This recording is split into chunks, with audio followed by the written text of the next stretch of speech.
Hola, ¿cómo están? Me da muchísimo gusto poder saludarlos y juntos poder compartir un tiempo de enseñanza, de aprendizaje. Así es que yo sé que tú ya estás en un buen lugar, un lugar cómodo y adecuado para que podamos compartir este tiempo. Te voy a pedir un gran favor, busca en qué anotar. Yo voy a compartir algunas cosas que van a enriquecer, a complementar la clase, que es increíble.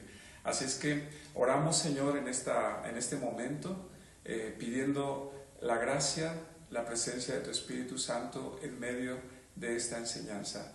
Jesús, te damos a ti la gloria y el honor. Amén y amén.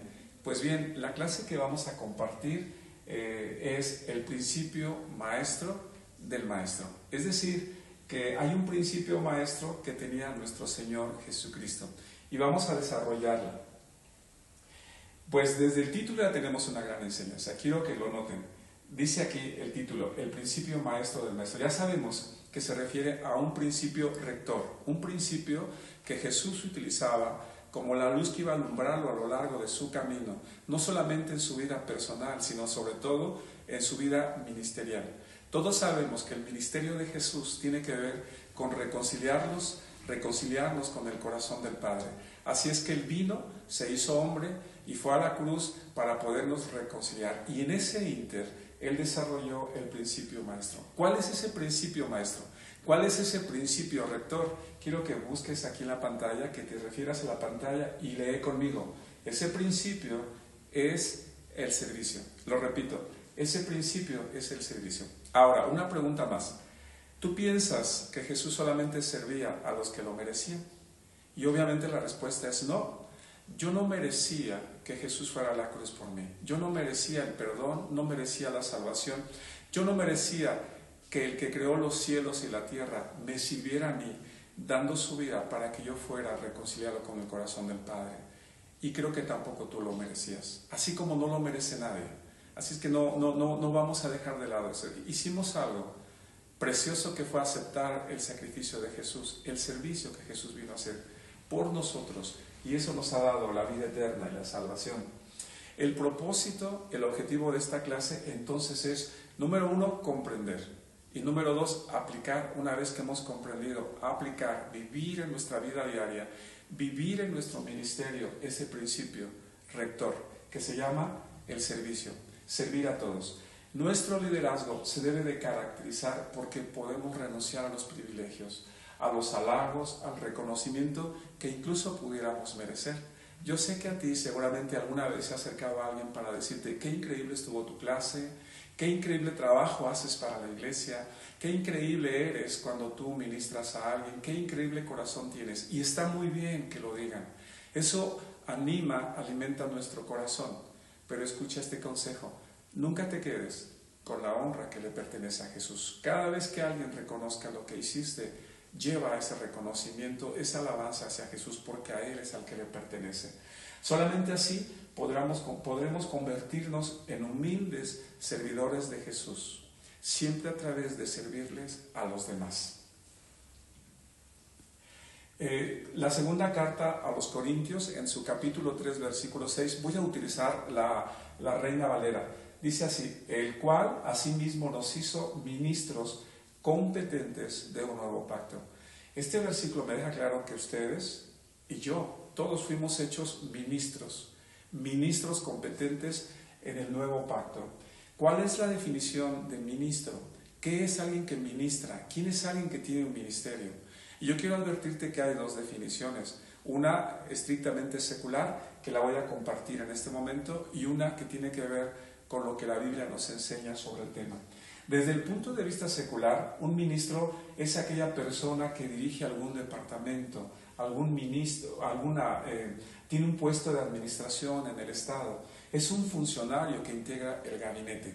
En nuestro país, nosotros no les llamamos ministros, generalmente los conocemos como secretarios de Estado que acompañan a nuestro presidente, pero en otros países sí les llaman así: el Ministerio de Salud, el Ministerio de Educación. Pero todos ellos son personas muy importantes, que reciben el reconocimiento de las personas, que son, por decirlo de alguna manera, valorados, exaltados su trabajo, y que ellos mismos demandan la honra, el reconocimiento y la pleitesía. porque se saben importantes.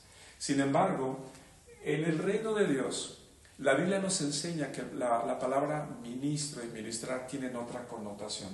Y esto nos lo enseña Éxodo capítulo 28, versículo 36. Todo el contexto de Éxodo 28 habla de las vestiduras sacerdotales. Y específicamente este versículo habla de Aarón.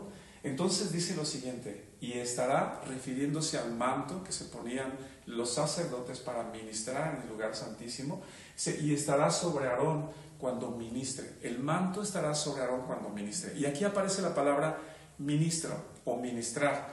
Así es que vamos al original y vamos a ver que la palabra ministrar viene del hebreo sharat. Y mira lo que significa. Sharat significa atender como servicio, servil. Pareciera una redundancia, pero no.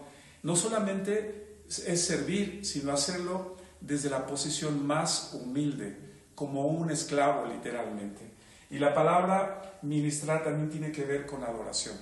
Es decir, que cuando nosotros servimos, también estamos ministrando adoración al Señor, ministrando adoración al que es digno.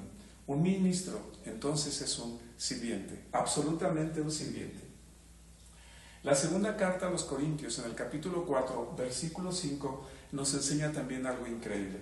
Quiero leerlo, solamente toma nota de la cita y posteriormente tendrás la oportunidad de volverla a leer. Pero dice lo siguiente: porque no nos predicamos a nosotros mismos, sino a Cristo Jesús como Señor. Pero hay una parte segunda que dice: y a nosotros como siervos vuestros por amor. A nosotros como siervos vuestros. Entonces el Evangelio tiene que ver con dos cosas. Número uno, y sobre todo, proclamar a Jesús y proclamarlo como el Señor. Ese es el primer paso. Y número dos, también nosotros proclamamos, predicamos que somos siervos de Cristo por amor, para servir a los que Él sirve, para servir a los que Él ama. Ese es el Evangelio. Predicar a Jesús, no predicarnos a nosotros. El Evangelio tiene que ver con la fama, con el reconocimiento, con el nombre de Jesús, no con el nuestro. Y cuando predicamos quiénes somos nosotros en el reino, dejamos claro que somos servidores de Cristo a través de servir a su iglesia. Amén. Marcos capítulo 10, el Evangelio de Marcos también nos enseña algo que es muy importante para esta clase. Lo voy a leer desde el versículo 42 hasta el versículo 45. Miren lo que dice Jesús. El contexto es el siguiente: dos de los discípulos le preguntan a Jesús si habría la posibilidad de que ellos ocuparan el lugar de honor cuando Él esté en el reino, cuando Él esté en los cielos, cuando Él ocupe la silla de autoridad, la silla de honra, que ellos le pudieran acompañar a los lados. Es decir, ellos estaban demandando reconocimiento y honra. Y al enterarse otros de sus discípulos, hubo una disputa. Jesús los llama y teniéndolos a todos ahí reunidos, miren lo que les dijo: ¿sabéis que los que son tenidos por gobernantes de las naciones, miren lo que hacen, se enseñorean de ellas? Y sus grandes, es decir, los que son importantes en esos países, en estas naciones, ejercen sobre ellas potestad.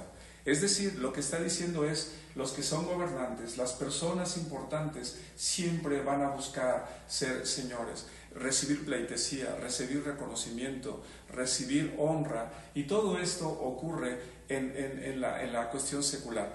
Sin embargo, lo que Jesús les deja bien claro es que en el reino de los cielos esto no funciona.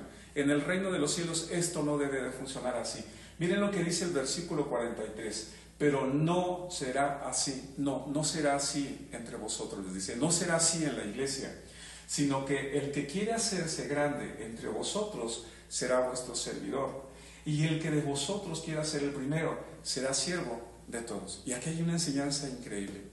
Tú quieres ser importante, quieres ser grande en el reino de los cielos, quieres ser grande en tu ministerio, quieres ser grande en lo que haces para la iglesia. Dice aquí que lo que debes hacer es ser servidor de aquellos que aman a Cristo, de sus discípulos, de la iglesia, del cuerpo de Cristo. Grandeza significa servir a la iglesia. Pero si tu aspiración es todavía mayor y quieres ser no solamente grande, sino ser el primero, entonces Jesús les enseñó: no basta entonces con servir a la iglesia, entonces tienes que servir al resto de las personas.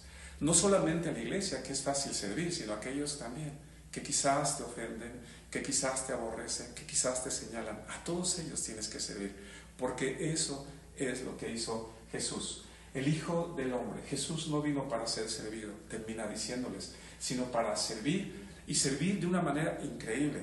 No solamente un servicio como ir a acomodar algo, como ir a predicar, no, sino dio su propia vida a cambio de la nuestra, a cambio de nuestra salvación. Ese es el verdadero servicio.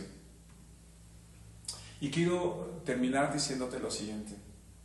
Con esto podemos concluir en que hay dos tipos de liderazgo. Un liderazgo secular y un liderazgo espiritual. Dentro de la iglesia, dentro del reino. El primero demanda reconocimiento y honra, posición e incluso sumisión de otras personas para ellos.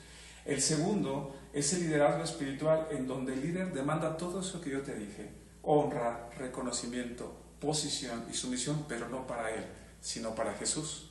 Quiere que Jesús sea reconocido, exaltado y valorado. En el primer liderazgo, el secular, la persona líder busca ser servido. En el segundo, busca ser un servidor. El primero solo piensa en sí mismo, en sus necesidades. El segundo solo piensa en las necesidades del reino de los cielos. Esa es la gran diferencia. Cuando nosotros nos convertimos en líderes, siervos, entonces estamos manifestando amor y humildad dentro del reino. Y estamos por concluir. Miren lo que dice Filipenses capítulo 2, versículos 5 y 8. Y con esto vamos a terminar esta preciosa clase. Dice aquí, el llamado es para la iglesia en Filipos, pero es el llamado para ti y para mí, y para toda la iglesia. Y Pablo nos llama, dice, debe haber en vosotros el mismo sentir que hubo también en Cristo, la misma actitud, el mismo pensamiento que hubo en Cristo debe estar en la iglesia. ¿Cuál fue ese sentir? El cual, siendo en forma de Dios, no estimó el ser igual a Dios como cosa que aferrarse. Y todos sabemos que Jesús era Dios y nunca dejó de ser Dios. Se hizo hombre, era Dios, pero al mismo tiempo era hombre. Pero miren lo que significa que no estimó el ser igual a Dios. Quiere decir que Él despojó de sus derechos, de sus prerrogativas, de lo que Él era digno de recibir como Dios, aunque no dejó de ser Dios. Pero no solamente hizo eso, sino también se despojó a sí mismo, dejó a un lado sus propios intereses. ¿Para qué? Para que realmente pudiera tomar forma de siervo.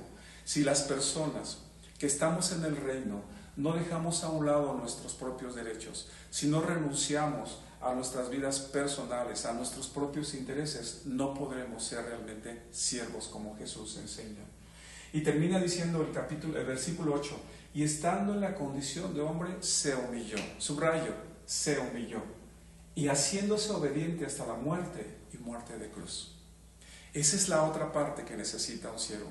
Entender que no podemos verdaderamente ser discípulos si no hay humildad en nuestro corazón y si no hay obediencia. Así es que yo te invito a que no olvides esto, que estas palabras queden en tu corazón. Necesitamos no estimar a lo que quizás tenemos derecho, necesitamos renunciar a todas esas cosas, despojarnos de nuestros propios intereses, ser verdaderos siervos. Y un verdadero siervo no puede serlo si no es humilde en su corazón y si no está lleno de amor por la obra y por lo que Jesús está haciendo en la iglesia. Y terminamos reconociendo esta frase que es al mismo tiempo el propósito, que es al mismo tiempo la visión de Conquistando Fronteras. Amar a Dios, servir a todos y celebrar la vida. Solamente quien ama a Dios, solamente quien ama a Jesús, por amor podrá verdaderamente servir, no solamente a los santos, sino servir a todos. Y además terminar celebrando la vida. Todas las personas que entregan su corazón, que se someten a la voluntad de Dios. Y no será posible si tú y yo no entendemos el principio rector que Jesús nos dejó. Y ese principio rector se llama servicio. Servicio y servicio. Muchas gracias por tu atención.